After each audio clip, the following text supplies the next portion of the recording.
चलिए बढ़ेंगे आगे। असीम अरुण के बीजेपी ज्वाइन करने पर अखिलेश यादव ने एक बयान दिया है। 5 साल से बीजेपी के लिए ही असीम अरुण काम कर रहे थे, ये बात अखिलेश यादव ने कही। असीम अरुण के साथ काम करने वालों को हटा दिया जाए, ये बात अखिलेश यादव ने कही। ऐसे अधिकारी को हटाना बहुत जरूरी है।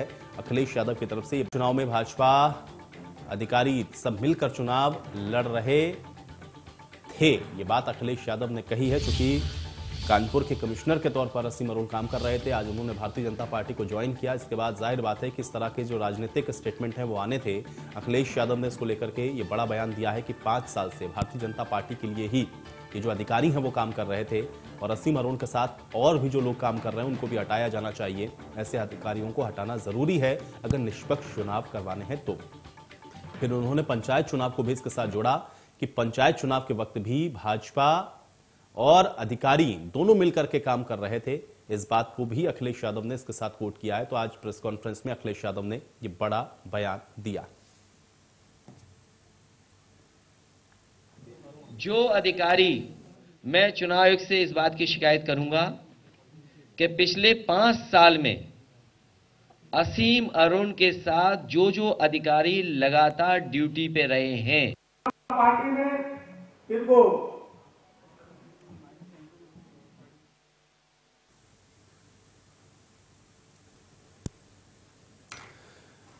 तो अखिलेश यादव की तरफ से यह बयान दिया गया जिसमें उन्होंने असीम अरुण को लेकर के यह बात कही है कि ऐसे अधिकारी या उनके साथ जो काम कर रहे थे उनको हटाया जाना तत्काल जरूरी है, क्योंकि भारतीय जनता पार्टी के साथ मिलकर ये काम कर रहे थे और अब तो वो खुद भारतीय जनता पार्टी के सदस्य बन चुके हैं। उन्होंने आज सदस्यता ग्रहण की है प्रदेश अध्यक्ष स्वतंत्र देव सिंह की अध्यक्षता में। और निष्पक्ष चुनाव करवाने के लिए बहुत जरूरी है कि ऐसे अधिकारियों को हटाया जाए।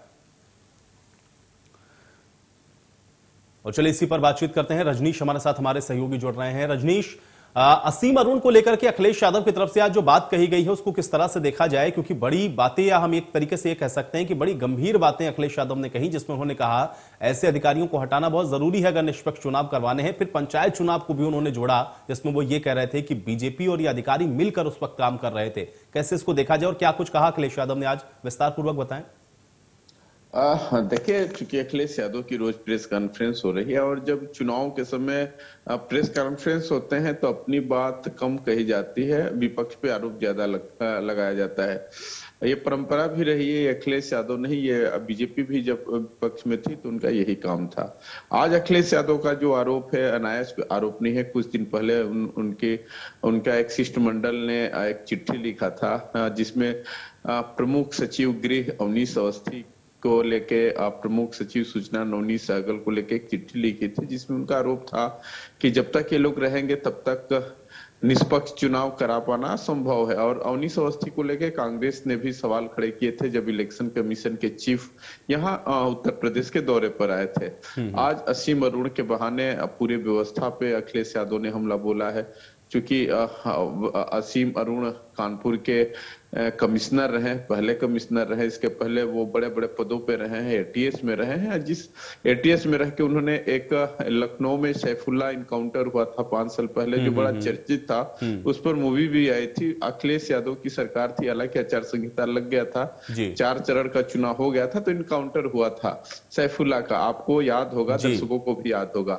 तो कहीं ना कहीं जिस तरीके से दावा किया गया कि हमारे में लोग दंगा रोकने वाले लोग आते हैं और समाजवादी पार्टी में दंगा करने वाले लोग जाते हैं, उनका साफ इशारा नाहिद हसन के तरफ था, जो कल विधायक जिनकी गिरफ्तारी गैंगस्टर एक्ट में हुई है, चित्रांश।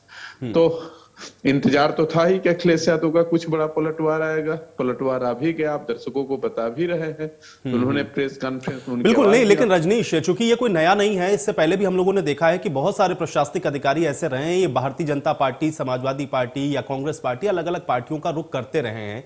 लेकिन एक तो अभी ये मौजूदा समय में कानपुर के पहले कमिश्नर के तौर पर अपना जो कार्यकाल है उसको कर रहे थे, उसके बाद अचानक से वो वीआरएस लेते हैं, फिर भारतीय जनता पार्टी की सदस्यता को ग्रहण करते हैं। क्या ये इस वजह से एक बड़ा मुद्दा बनता है? दूसरा यह है कि जिन बातों को लगातार विपक्ष उठा रहा है, जिन अधिकारियों के नाम को कोट किया जा रहा है, क्या संभव है कि आने वाले समय में हो सकता है कि कुछ परिवर्तन हमको देखने को मिल जाए या इंटरफेरेंस हो इसमें चुनाव आयोग का कुछ? देखिए, इलेक्शन कमीशन का पूरा पूरा रोल है। इलेक्शन कमीशन कुछ भी कर सकता है। आपको चित्रांश याद होगा 2017 में आलोक रंजन तमाम लोग अधिकारियों पे, हालांकि आलोक रंजन की भूमिका सलाहकार की सरकार में रही, उस समय वो रिटायर हो गए थे मुख्य सचिव से।